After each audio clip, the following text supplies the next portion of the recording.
So before we start the video, I'd like to ask you guys to please consider subscribing to the channel and liking the video, as it helps the channel grow. So, let's get into it. Alright, so week 3 of the NFL season is coming to a close, and for the Chicago Bears, they take an ugly win against the Houston Texans. In this video, I'm just going to give you all a quick recap on what I saw during the game, give grades for each individual position, and the coaching staff, all that. And so, yeah, let's get into it. What's up, guys? KT here, back at it with another video. Today, we're doing the Bears. Third recap video of the season, and it's kind of a good one. The Bears got the win. It was ugly. It wasn't pretty, but the Bears ultimately came out with the win. They are now 2-1. Better to come out 2-1 than 1-2. So I'm not gonna hold y'all too much longer. Let's get straight into it. First, the elephant in the room. How did Justin Fields play on Sunday?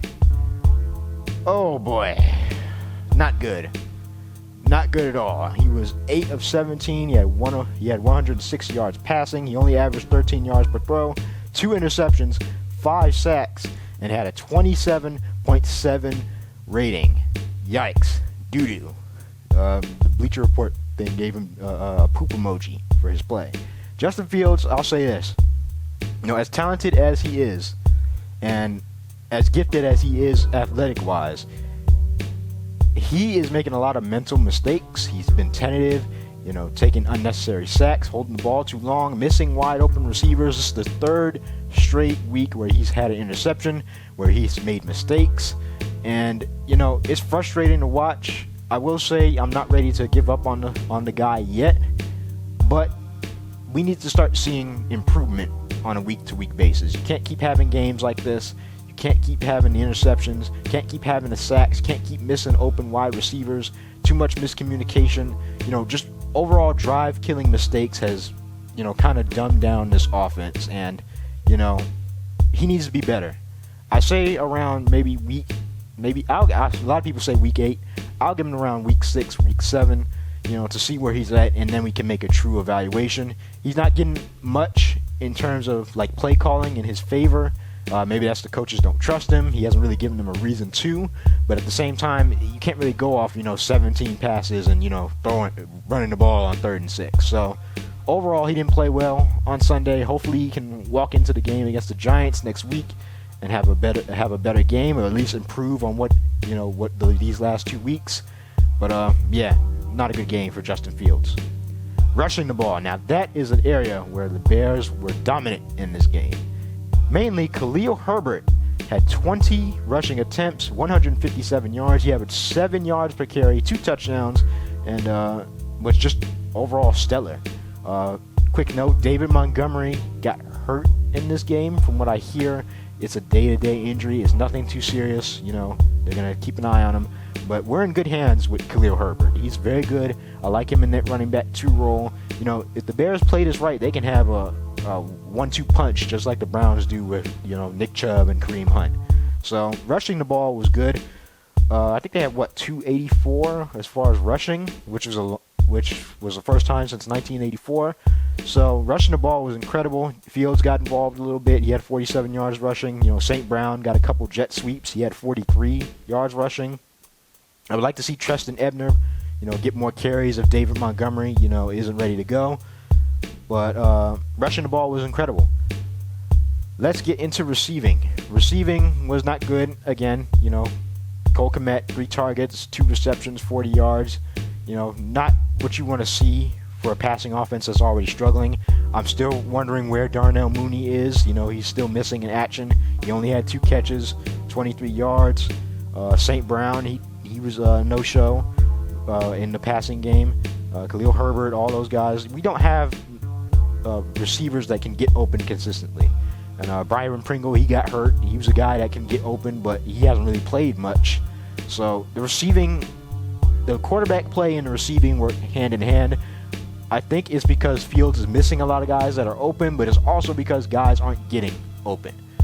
So receiving-wise, not good at all. They need to improve on that going into the Giants, because the Giants have a really good defense. So offense overall didn't play all that well except for the rushing.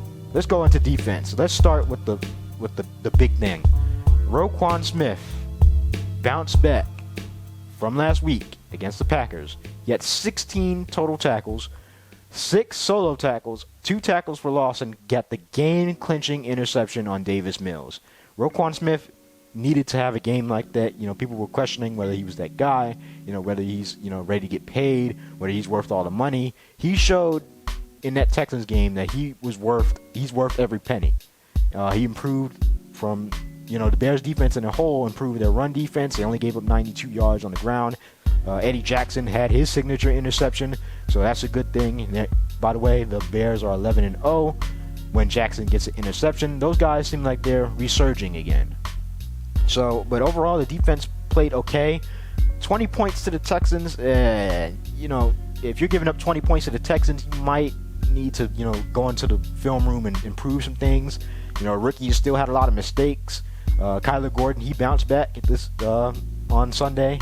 Jaquan Brisker, he also bounced back. But still too many mistakes on as far as coverage-wise. You know, you had a lot of blown plays. You know, guys thought they had safety help and they didn't. So if they can just clean that up, they'll be okay. I really like where the defense is, but still some things to clean up. One thing I wanted to see more of, I would think Jack Sanborn would have got to play a little bit more, but I don't even see him in the stat sheet. So hopefully, you know, the Bears will give him a chance. I feel like he's a little bit better than Joe Thomas. So we'll see what goes on with that situation. Special teams, again, as far as like the kick return, the punt return was horrible. We need Velus Jones back. You know, he's really going to give a spark to that special teams and the receiving game. We need him back. I don't know when he's going to be back, but he's getting better. But a hamstring is very, very difficult to come back from. Other than that, Cairo Santos was 3-3 on his field goals. He hit the game-winning field goal. And so, yeah, special teams, other than the return game, we played all right. Now, let's go with grades. If we're talking about grades overall, I'm going to give the offense a C. Just because the rushing game. You cannot be, I feel like if I had to separate that, the passing game would probably get an F. You know, the rushing game would probably get an A. I think the C is the middle ground where I'll go with. Still have some things to improve, but hopefully they can pair that rushing game with a great passing attack. Defense, I'm going to give them a B plus, because again, 20 points to the Texans is kind of unacceptable when you have the Texans who don't really have all those great weapons. So, but they ultimately played well enough and bared down when they needed to be able to get the Bears to win. And not only did they do that, but they also kept the Bears in the game. So I think a B plus is good for them. Special teams, they get the A. Cairo Santos hit the game-winning field goal. You know, he's been bouncing back too from that rough first week. So I'm glad he's bounced back. Special teams gets an A. Coaching staff, I would have to say, gets a C plus. You know, still too much. There's still too much of a rift between the quarterback and the play calling. It's not like they don't fully trust him, and I get that, but still, you got to put your quarterback in a position to succeed. You got to put your team and your offense in a position to succeed. But that defensive play calling and that mental toughness that they showed on Sunday led them to win that game. So yeah, C plus for the coaching staff. But that's all I got for you guys today. If you enjoyed this video, please consider subscribing to the channel and liking the videos. It helps the channel grow. Hit that notification bell so you get notified every time I drop one of these Bears videos. Leave your thoughts in the comment section as I will be reading them. I'm out. Peace.